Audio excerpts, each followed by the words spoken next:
Hello everyone, I am Nikhil Mishra, founder of basics the foundation. आज हम class 10th के chapter 1 real numbers का एक बहुत ही फ्रीक्वेंटली आस्क्ड क्वेश्चन देखेंगे, जिसमें हमसे ये पूछा जाता है कोई नंबर देके कि prove that whether it is irrational और नॉट। और ये हर साल लगभग पूछा जाता है। अगर हम 2026 का पेपर देखें तो उसमें भी पूछा गया है।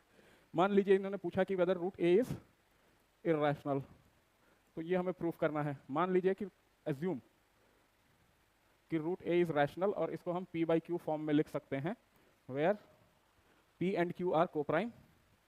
यानी P and Q are coprime बोलने का मतलब कि पी और क्यू के बीच में कोई कॉमन फैक्टर नहीं है, and Q is not equal to 0। अब हम यहाँ स्क्वायर कर देते हैं दोनों साइड्स का, तो हमारे पास a Q square is equal to P square आ जाएगा। अब हमें एक थियरम पता है कि अगर कोई नंबर है वो एक किसी नंबर के स्क्वायर को डिवाइड कर रहा है तो वो उस नंबर को भी डिवाइड करेगा। तो इससे हमें ये पता चलता है कि ये जो ए है, ए डिवाइड्स पी। अगर ए पी को डिवाइड कर रहा है तो P should be in the form of A into R या ए आर। ये वैल्यू ऊपर सब्स्टिट्यूट करके देख लेते हैं। अब यहां से हमें ये पता चल जा रहा है कि ये जो Q है ये भी A से डिवाइड हो रहा है, यानी A डिवाइड्स Q। बट हमने माना था कि जो P और Q है वो को प्राइम है, उनके बीच में कोई कॉमन फैक्टर नहीं है, लेकिन दोनों A से डिवाइड हो रहे हैं तो A इनके बीच में एक कॉमन फैक्टर है। यानी कि जो हमारी ये एजम्पशन है, ये एजम्पशन गलत है। ठीक है, और जब ये एजम्पशन गलत है तो इसका मतलब जो रूट ए है वो रैशनल होगा नहीं, ये इर्रेशनल ही होगा। ठीक है, अब अगर हम 2026 के बोर्ड पेपर की बात करें तो उसमें पूछा गया था कि whether root 5 is prove that root 5 is irrational. ठीक है, सेम वही तरीका। मान लीजिए कि रूट 5 रैशनल है, इसको हम पी बाई क्यू फॉर्म में लिख सकते हैं।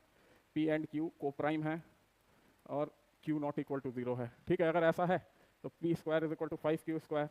ये इम्प्लाई कर रहा है कि पी इज डिविजिबल बाई 5। ठीक है, अगर p डिविजिबल बाई 5 है तो p should be in the form of 5r। अब ये वैल्यू पुट कर लेते हैं तो ये 25r square is equal to 5q square आ जाएगा। 5r square is equal to q square. इससे ये पता लगता है कि जो q है वो भी 5 से डिवाइड हो जाएगा। अब हमने माना था कि ये को प्राइम है p और q, बट इन दोनों के बीच में एक कॉमन फैक्टर आ रहा है 5। इसका मतलब ये को प्राइम नहीं है, और ये को प्राइम नहीं है तो ये एजम्पशन जो है हमारी ये गलत है। और ये जब गलत है तो इसका मतलब कि जो रूट 5 है वो इर्रेशनल है। और ये 3 नंबर में आया था सवाल। ठीक है, बाकी आप चाहें तो हमारी इंस्टीट्यूट ज्वाइन कर सकते हैं, जो कि सेक्टर 14 इंदिरा नगर लखनऊ में सिचुएटेड है। हमारा कॉन्टैक्ट नंबर है 9971892756। Thank you.